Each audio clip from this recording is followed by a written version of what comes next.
Sebut saja nama botak Chin, ramai yang beranggapan pemilik nama itu seorang yang berkepala botak dan mempunyai rupa paras bengis. Tambahan pula, nama individu itu termasuk dalam senarai penjenayah yang pernah menggemparkan negara kerana keganasan kejam yang dilakukannya.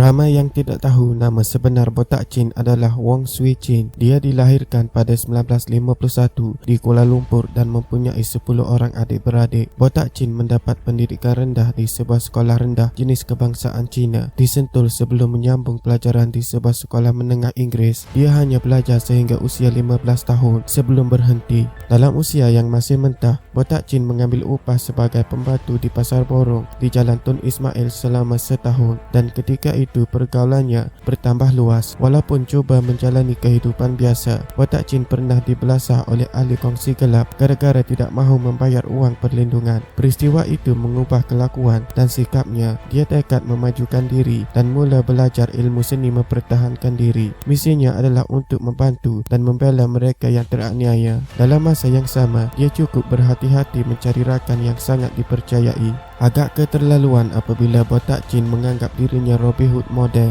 kerana sikapnya yang sering membantu golongan miskin dan teraniaya. Dia kemudian terlibat dalam sebuah kongsi gelap dalam usia belasan tahun. Kumpulan pertamanya adalah Geng 360. Tingkah laku botak Chin berubah setelah bergaul dengan orang yang lebih dewasa daripadanya. Dia lebih matang dan berani jika dibandingkan dengan remaja seusianya. Setelah kematian ibunya, botak Chin semakin liar. Dia lebih gemar melepak dan tidur di rumah rakan-rakannya. Dia turut melakukan jenayah kecil-kecilan bersama rakannya seperti mencuri, mengugut dan sebagainya.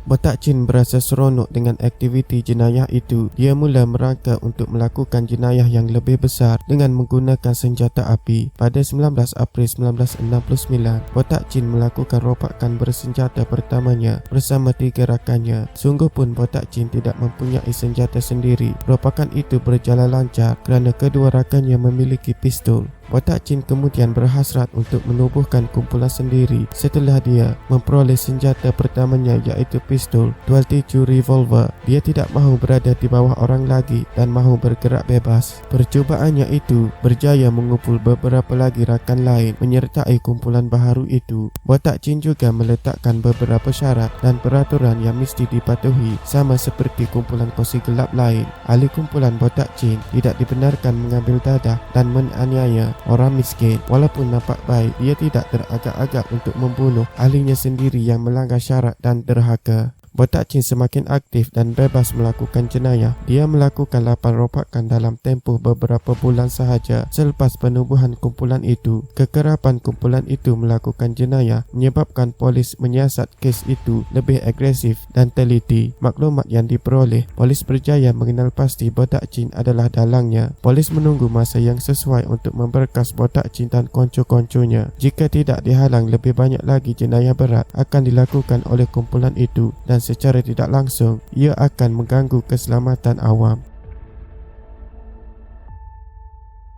Polis berjaya menjejaki dan menupaskan kumpulan itu. Botak Chin akhirnya ditangkap dan seterusnya menyaksikan kumpulan yang baharu ditubuhkannya terkubur begitu sahaja. Berdasarkan kepada maklumat dan bukti kesalahan yang dilakukan, botak Chin tidak terlepas daripada hukuman atas jenayah yang dilakukannya. Dia didapati bersalah dan dijatuhi hukuman penjara 7 tahun. Botak Chin dibebaskan daripada penjara pada tahun 1974. Dia cuba mengubah kehidupan seperti orang lain dan tidak mahu terjebak dalam dunia jenayah. Kesungguhan awalnya dilihat dengan sanggup bekerja sebagai penjual sayur. Bagaimanapun, kesungguhan itu tidak bertahan lama kerana botak Chin tidak sanggup hidup dalam kesepitan dan kekurangan uang. Keinginannya untuk mendapatkan kekayaan dengan cepat dan pantas sukar dibendung. Botak Chin kemudian sekali lagi mengumpul ahli-ahli yang boleh dipercayai. Pada April 1975, ahli kumpulan pertama yang ditubuhnya iaitu Teh Bok Lei, Seh Chai, Ngang Cheng Wong, Ah Wong dan Beh Kok Chen Pangkor Chai telah bebas dari penjara. Langkah pertama botak Chin adalah mendapatkan senjata api bagi menjayakan segala perancangannya yang dirangka. Sebulan kemudian, dia telah ke Thailand untuk urusan mendapatkan senjata api melalui bantuan seorang rakannya.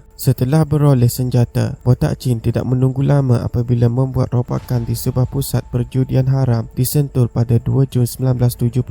Mereka berjaya memperoleh hasil sebanyak RM5,800. Hasil rompakan pertama itu disimpan, diagih-agihkan atau digunakan untuk bersukaria. Botak Chin mempunyai perancangan yang lebih besar dan dia memerlukan uang untuk menjayakannya. Duit rompakan itu juga digunakan untuk membeli lebih banyak senjata api. Botak Chin sekali lagi pergi ke Thailand untuk membeli 8 senjata api. Pembelian senjata api berkenaan menjadikan penjenayah itu menambah 11 koleksi senjata selain memiliki 100 butir peluru. Sebagai langkah persediaan dalam memahirkan diri menggunakan senjata itu, Botak Chin menjadikan satu kawasan Lombong sebagai lapangan untuk berlatih. Dia menjadikan anjing-anjing liar di kawasan itu sebagai sasaran tembakannya.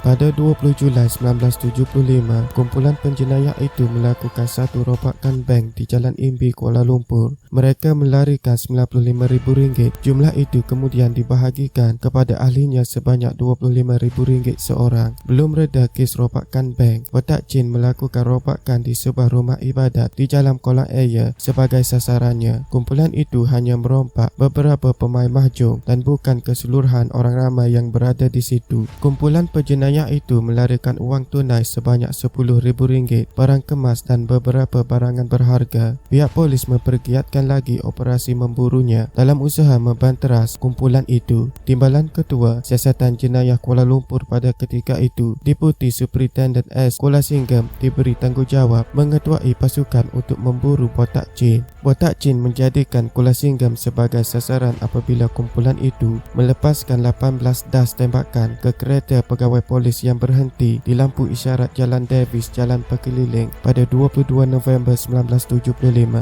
Kuala Singgam terselamat daripada serangan itu apabila terus memandu ke balai polis Ceras yang berada tidak jauh dari lokasi kejadian. Pegawai polis itu cedera ringan akibat terkena satu das tembakan. Pemburuan Botak Chin sampai ke kemuncak apabila polis mengesan kumpulan itu di sebuah kilang papan di Jalan Ipoh, Kuala Lumpur pada malam 16 Februari 1976. Polis mengepung kawasan itu sebelum kemunculan Botak Chin. Sebuah kereta Mazda yang dinaiki 3 lelaki termasuk Botak Chin yang bersenjata api dan bom tangan tiba di kilang itu. Beberapa pengikutnya berkawal di luar kilang manakala Botak Chin, Pangkor Chai, Ah Kiong berada di dalam pejabat. 4 pasukan menggempur masuk ke kawasan kilang menyebabkan pertempuran antara polis dan kumpulan penjenayah itu meletus. Pasukan polis melepaskan kira-kira 500 tembakan selain menggunakan gas pemedih mata. Pangkor Chai dan Ah Kiong maut dalam kejadian itu, manakala Botak Chin cedera terkena tembakan di kaki dan tangan kanannya. Botak Chin akhirnya menyerah diri kepada polis. Dia ditahan selama setahun dan menjadi tertuduh pertama mengaku bersalah atas dakwaan memiliki senjata api dan peluru mengikut Akta Keselamatan Dalam Negeri ISA yang membawa hukuman mati mandatori. Botak Chin ada membuat rayuan sehingga ke peringkat Privy Council dan dia dibicarakan semula pada 1 April 1980. Namun Botak Chin tetap didapati bersalah pada 16 Mei 1980. Rayuannya yang dibuat di Mahkamah Persekutuan dan Lembaga Pengampunan juga ditolak. Pada waktu subuh 11 Jun 1981, Botak Chin dihukum gantung di penjara Pudu pada usia 28 tahun.